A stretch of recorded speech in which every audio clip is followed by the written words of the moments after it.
మరణం తర్వాత మనకేమవుతుందో తెలుసా? గరుడ పురాణం చెబుతున్న నిజాలు వింటే గుండె ఆగిపోతుంది. శాస్త్రాలలో అత్యంత భయంకరమైన గ్రంథం గరుడ పురాణం. ఇందులో మనం చేసిన పాపాలకు పడే శిక్షలు వివరంగా ఉంటాయి. ఈ గరుడ పురాణం యొక్క రహస్యాలను స్వయంగా శ్రీ మహావిష్ణువు గరుత్మంతుడికి తెలియజేసినటువంటి వివరం. గరుడ పురాణం ప్రకారము మరణించిన వెంటనే ఆత్మ శరీరాన్ని విడిచిపెడుతుంది. అది ఒంటరిగా ఉండదు. యమధర్మరాజు యొక్క దూతలు వచ్చి తీసుకెళ్తారు. ఈ ప్రయాణం చాలా భయంకరంగా ఉంటుంది. మనం చేసిన పాపాలు అక్కడ నుంచి మొదలవుతాయి. మనం చేసిన మంచి చెడు అన్నీ అక్కడ రికార్డ్ అయి ఉంటాయి. చేసిన పనులకు ఇక శిక్షలు ప్రారంభమవుతాయి. అగ్నిలో వేయడము, కత్తులతో కోయడము, పాము కాట్లు, ఇటువంటి గరుడ పురాణంలో చెప్పిన నిజాలు.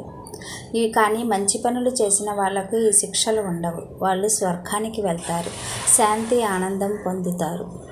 మరిన్ని విషయాల కోసం ఫాలో చేయండి.